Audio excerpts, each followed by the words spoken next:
hired. I was hired in June of 1981. And when I was hired as a recreational sports specialist, which was an intramural person, essentially. They did have athletics here, okay? They were members of the NAIA, and the athletics they had before I came, because all I saw was the vestiges of it. There were some old uniforms, and there was a bunch of paperwork. It was NAIA. They had a tennis team, they had a baseball team, and they had some portion of a soccer team. Because if you remember in 1980, it was still just juniors and seniors and grad students. And there was a little building right over there called the PI building. And then we had a bunch of fields, a bunch of soccer fields that were at the time being used by all the local clubs around here. So I ran an intramural program out of that. I had, flag football, I had basketball, but I had to rent courts in Richardson. I had to go to the middle schools and rent their courts for intramurals 2 nights a week.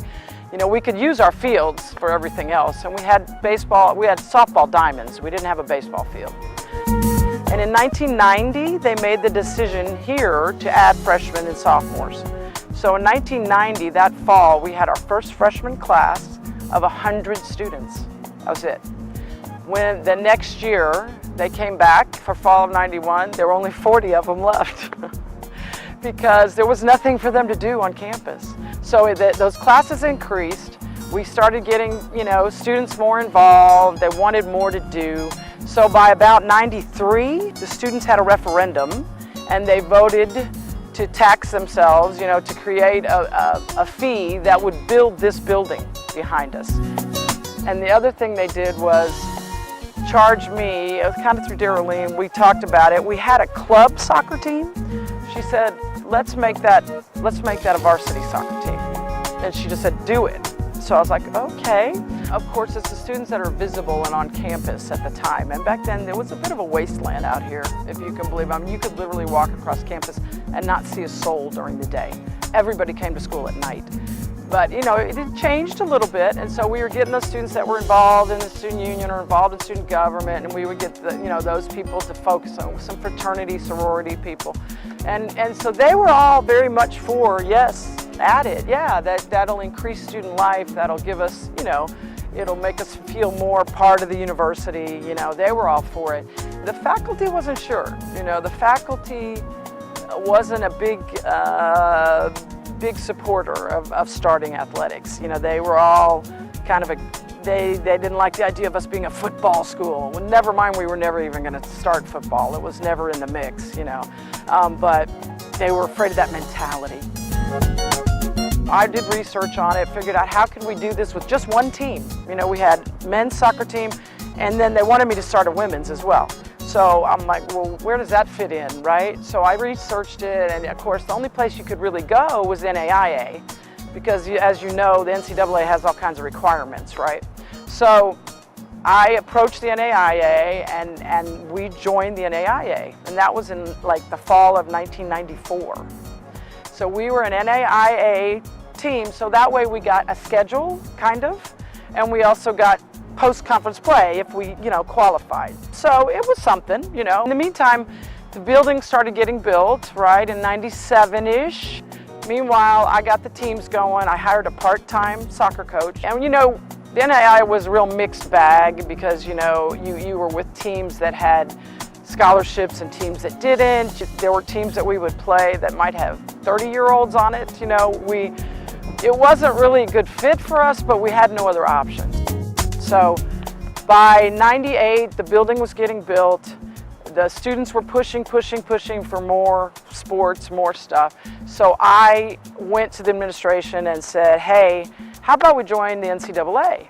Because the focus of UTD then, and still now, was very academic, and honestly, we fit philosophically in the NCAA Division III. And there was a brand new conference that had just started up. It was called the American Southwest Conference, and Fred Jacoby was the head of it. Fred was amazing. He was like somebody's father, or grandfather. I first contacted him. Somebody gave me his name, and I'd heard of him. You know, I grew up here and I knew about the Southwest Conference. You know, he was the commissioner of the Southwest Conference forever, right? So I just kind of called him up, and he was so delighted to see me and so happy that I'd contacted him.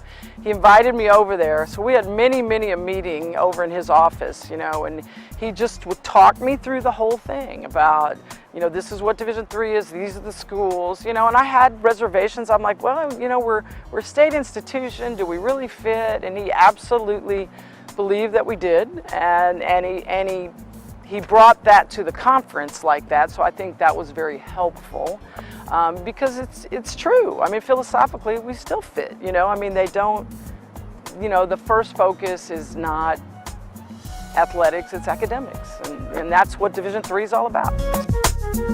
So in 1998, we officially joined Division III NCAA, members of the ASC conference. We joined provisionally for 4 years, and in the meantime we had to meet all these requirements, which included adding sports, because at the time you could be a member of a Division III if you sponsored 4 sports for men and 4 for women. And you know, when we joined, we basically had soccer. That was it. So that's when I hired basketball coaches. We hired them actually before the building even opened, so that they could start, you know, putting teams together. I added cross country that fall. I added tennis. This is again for men and women. And then baseball and softball was going to start 2002. You know, it was funny, as we grew, it started getting a little more difficult. The American Southwest Conference kind of resented us because we were getting so big. Although when we technically joined, you know, the FTE was literally 3,700. But anyway, there was some resentment there, but you know, it was great. I mean, Mr. Jacoby was a great arbiter, and we got into the league and we were full-fledged members. So by 2002, you know, we had completed our provisional period, and that was the first season that the fall we got to compete, and sure enough, we won. Both soccer teams competed for conference championships. The women won, so we actually hosted the you know, conference tournament here that first season that we were eligible to do it. So initially when we started out, you know, you had parents attending, you know, and now that's pleased me, and is that the students have gotten more involved and gotten behind it. Yeah, it's kind of my vision for it. You know what I mean? I'm surprised a little bit that it is expanded to the extent that it has, in the sense of it's a full-fledged athletic department. You know, when we were originally set up, it was all with this sort of restraint on it of, no, everybody's got to do dual things. You know, how is there going to be a full-time coach? What is a full-time coach? Well, I didn't picture that the school would get to be 30,000 people either, you know what I mean?